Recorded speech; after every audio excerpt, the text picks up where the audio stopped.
देखो, आज इस वीडियो में हम लोग क्या सीखेंगे कि किसी भी फंक्शन की या इक्वेशन की हम मिनिमम पॉसिबल वैल्यू कैसे निकाल सकते हैं। ये एक प्रीवियस ईयर क्वेश्चन है, कैट 2022 में स्लॉट 3 में आया हुआ है। अच्छा क्वेश्चन है, काफ़ी अच्छा क्वेश्चन है। अब देखो, जिसको चीज़ें नहीं आती है ना, वो भी इस वीडियो को अगर देखेगा तो काफ़ी चीज़ें सीख जाएगा। बस मेरे साथ लगे रहना और थोड़ा अपने तरफ से भी एफर्ट्स डालते रहना, तो क्वेश्चन समझ में आ जाएगा, काफ़ी चीज़ें सीख जाओगे। देखो क्या इसमें बोला गया है कि हमें इस फंक्शन की मिनिमम पॉसिबल वैल्यू निकालनी है, ठीक है।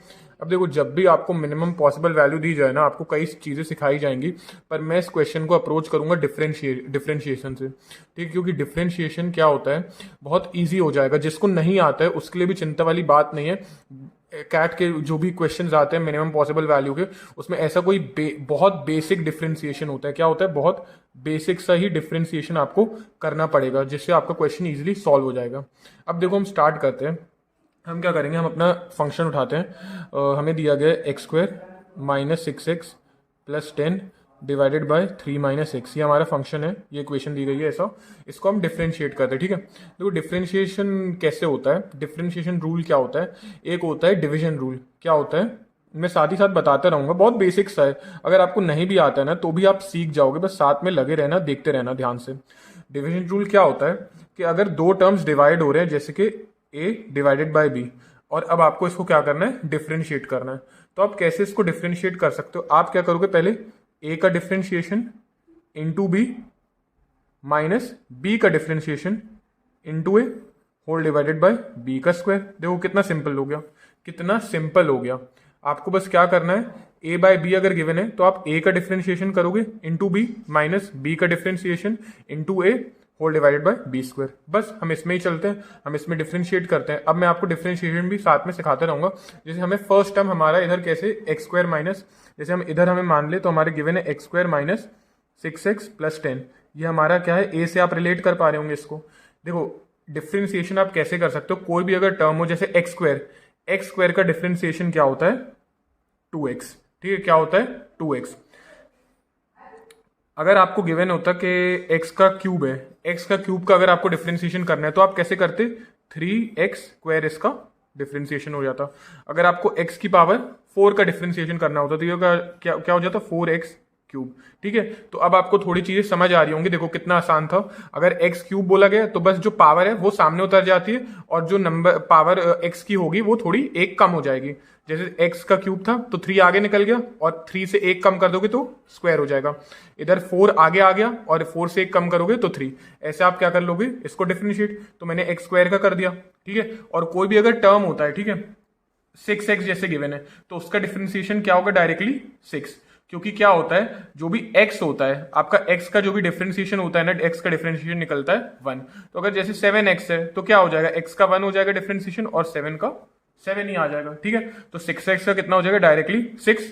और कोई भी अगर अकेला नंबर दिया है, कोई वेरिएबल के साथ नहीं है, जैसे एक्स वाई इनके साथ नहीं है, तो कोई भी नंबर का तो जीरो होता है, ठीक है। तो 10 का तो जीरो हो जाएगा। तो हमारा डिफरेंशिएशन कितना निकल के आ गया, 2x माइनस 6। मैं फिर से बता रहा हूं मैंने कैसे डिफरेंशिएट किया है। एक्स स्क्वायर गिवन था, जब भी कुछ पावर आवर वाला दिए तो पावर उठ के सामने आ जाती है और एक पावर कम हो जाती है। जैसे 2 सामने आ जाएगा और 2 माइनस 1, तो x की पावर 1 हो जाएगी। 6x है, कोई भी x के साथ टर्म होता है तो उसका डायरेक्टली 6 हो जाएगा। x का क्योंकि डिफरेंशिएशन 1 होता है, और 10 का कांस्टेंट टर्म का तो 0 होता है। कांस्टेंट मतलब कोई भी नंबर अगर होगा 1 2 3 4 ऐसा कोई भी नंबर होगा तो उसका 0। तो हमारा a का डिफरेंशिएशन ये आ गया। अब हम b का डिफरेंशिएशन निकालते हैं। देखो b हमारा टर्म कितना दिया था, 3 माइनस एक्स। अब देखो ये आप थोड़ा खुद से ट्राई करो, 3 का कितना हो जाएगा, 3 का तो 0 होगा, कांस्टेंट टर्म है। और x का कितना होता है, x का होता है 1। तो कितना आ गया डिफरेंशिएशन इसका, 0 माइनस 1 मतलब माइनस 1 निकल गया। अब पुट कर दो इसमें, ठीक है। क्या था, फर्स्ट का डिफरेंशिएशन हमारा इतना आया इंटू सेकंड का term, second term 3 minus x, ठीक है, माइनस सेकंड का डिफरेंशिएशन जो हमारा आया -1 into first term X square minus 6x plus 10 whole divided by B का स्क्वायर, मतलब 3 माइनस एक्स का होल स्क्वायर। देखो बेसिक सा डिफरेंशिएशन लगता है, मैंने बहुत क्वेश्चंस देखे हैं, इतना मुश्किल डिफरेंशिएशन नहीं होता है। मोस्टली कैट के जो क्वेश्चंस आए बहुत इजी डिफरेंशिएशन होता है, बेसिक सा, जो बहुत बेसिक होता है। इसमें मैंने जितना सिखाया वो भी आप कई क्वेश्चंस में लगा सकते हो, मैं आगे भी सॉल्व करके दिखाऊंगा। चलो इसको आगे सॉल्व करते हैं। तो हो जाएगा आपका 6x minus 2x square minus 18 plus 6x और minus x square plus minus में प्लस माइनस, सॉरी ये माइनस होगा 6x और ये हो जाएगा प्लस 10, ठीक है। ये आपका कट और नीचे वाला टर्म हो जाएगा 3 minus x square, 3 minus X का होल स्क्वायर। इसको सॉल्व करते हैं, 6x और 6x तो कैंसिल हो जाएगा, ठीक है। तो अब आपका क्या बचा, ये वाला साइन मेरा गलत लगा था, -2 प्लस एक्स स्क्वायर, तो माइनस एक्स स्क्वायर बस बचा। फिर यहाँ पे हो जाएगा आपका 6x और ये हो जाएगा -8, इतना हो गया। और नीचे हो गया 3 माइनस एक्स होल स्क्वायर, ठीक है। अब याद रखो, देखो फिर से और चीजें सिखा रहा हूं, जब भी आप डिफ्रेंशिएशन कर रहे हो, ठीक है, ठीक है, आप क्या करोगे, डिफ्रेंशिएट करोगे, तो जब आप डिफ्रेंशिएट कर दो तो जो भी डिफ्रेंशिएट होकर उसकी वैल्यू आ रही है, आप उसको क्या कर दो, इक्वेट टू 0 कर दो। क्या कर दो, इक्वेट टू 0। ये बहुत जरूरी है, जब आप फर्स्ट डिफरेंशिएशन कर दोगे तो आप उसको इक्वेट टू 0 कर दोगे, ठीक है। तो हमने इक्वेट टू 0 कर दिया, तो ये वाला टर्म तो यहाँ के खत्म हो जाएगा, मल्टीप्लाई खत्म, क्या बचेगा डायरेक्टली -x², अब plus 6x -8 is equals to 0। अब खुद देखो क्वाड्रेटिक इक्वेशन का फॉर्मेशन होगा।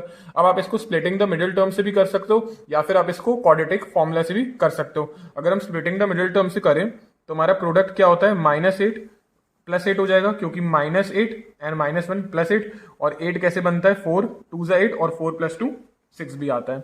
तो -x² plus 4x plus 2x -8 is equal to 0। Common निकालो, -x x plus 4 plus 2 x -4, यहाँ पे माइनस कॉमन निकलेगा, इज इक्वल टू 0। तो दो टर्म्स हमारे क्या आ गए, x -4 या फिर -x प्लस 2, ठीक है। अब आप बस इक्वेट कर दो, या तो x -4 इज इक्वल टू 0 होगा, या फिर आपका दूसरा term -x plus 2 is equal to 0 होगा। x -4 निकालोगे तो x की वैल्यू 4 आएगी, और इससे सॉल्व करोगे तो x की वैल्यू कितनी आएगी, 2, ठीक है, इतना आ जाएगा। अब x की वैल्यू 4 हो नहीं सकती, क्योंकि अब देखो क्वेश्चन में क्या बोला था, x इज लेस देन 3, तो ये तो हो नहीं सकता, तो x की वैल्यू कितनी आ गई, 2। बस ये जो x की वैल्यू हमने 2 निकाल लिया है, अब हमारा पूरा क्वेश्चन सॉल्व ही हो गया है। x की वैल्यू 2 आ गई है, बस जो इक्वेशन गिवन है आप उसमें वैल्यू सब्सटीट्यूट कर दो।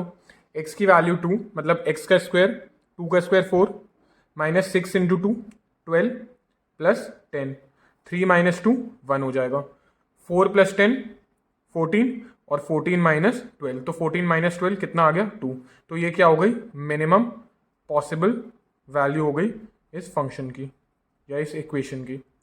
तो काफ़ी ये हो सकता है किसी को लगे कि थोड़ा मुश्किल अप्रोच है, ऐसा मुश्किल नहीं है। देखो डिफरेंशिएशन बहुत बेसिक सा ही यूज़ होगा, बस थोड़ा प्रैक्टिस करो और देखो चीज़ें कैसे, एफर्ट्स डालो अपने, तो चीज़ें बनने लगेंगी, इतना मुश्किल नहीं है चीज़ें।